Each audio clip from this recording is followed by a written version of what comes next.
Now, from the nation's capital, here's the Pentagon Channel's ATS in brief. The bald eagle was removed from the list of threatened and endangered species at a ceremony in Washington, D.C. this week.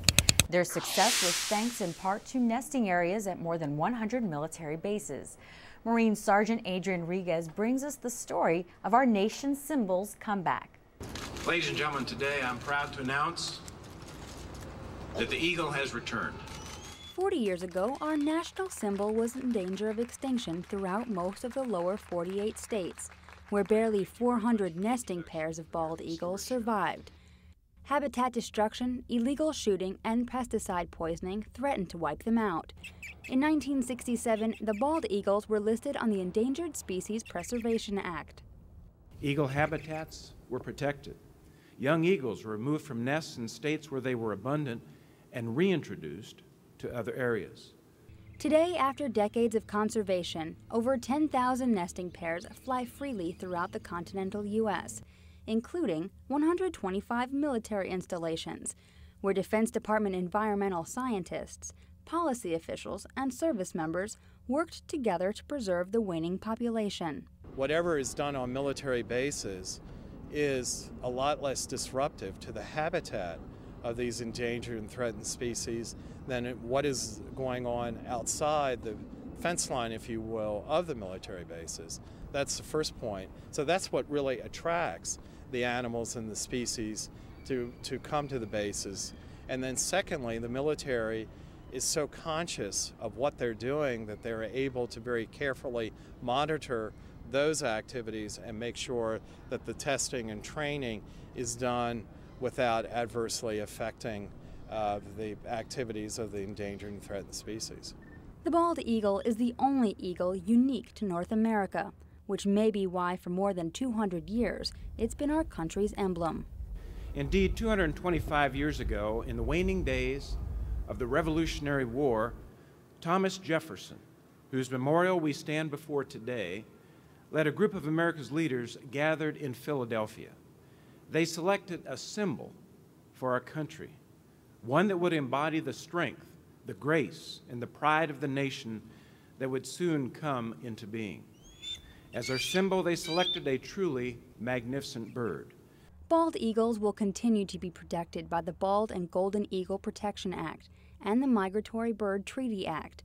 Both federal laws prohibit the capturing, killing, selling, or otherwise harming eagles, their nests, or their eggs. Sergeant Adrian Riguez, Pentagon Channel News. The bald eagle isn't the only wildlife species that the Defense Department works to preserve. There are 320 threatened and endangered species roaming DoD property. A roaming RAF Tornado jet was summoned Tuesday after insurgents fled into a building following an attack on an Iraqi police station and checkpoint. U.S. troops called in help from their British allies, and the Royal Air Force plane bombed the building where the insurgents hid. The 1,000-pound bomb killed 6 suspected insurgents and destroyed 4 vehicles. There's more than meets the eye to the new Transformers movie due in theaters this 4th of July. The movie highlights U.S. military capabilities, and different branches of the service are featured prominently.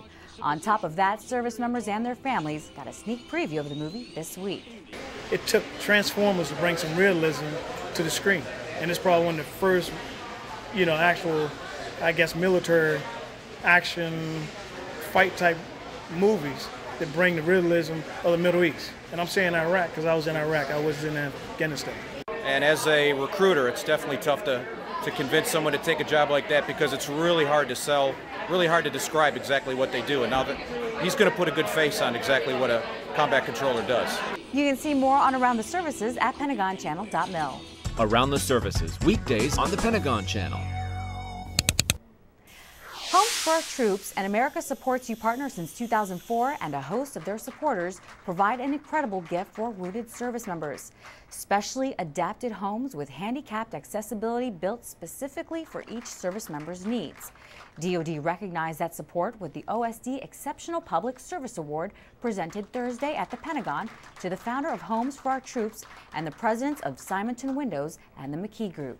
Why get involved? Because it's the right thing to do, and it feels great to be a part of it. And the rewards you get, as we meet the veterans whose homes we were a part of, that's all you need right there. And all of this recognition is fantastic, and we're very grateful for it. But that's what it's about.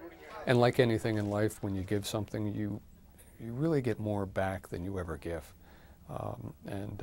It's been a very rewarding experience for us. They deserve this, and we failed a whole generation of veterans that returned from Vietnam, and I'm hoping that as a country we've learned from that, and we'll never let that happen again. So hopefully we can stop finding more corporations that'll work with us.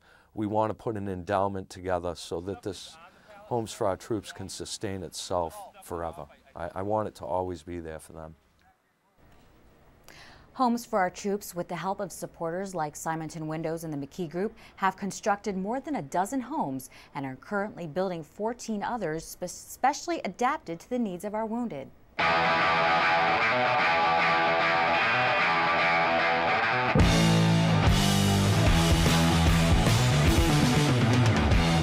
TSP share prices for Friday, June 29th opened at $11.99 for the G Fund, $11.21 for the F Fund, $16.81 for the C Fund, $20.60 for the S Fund, and $24.45 for the I Fund.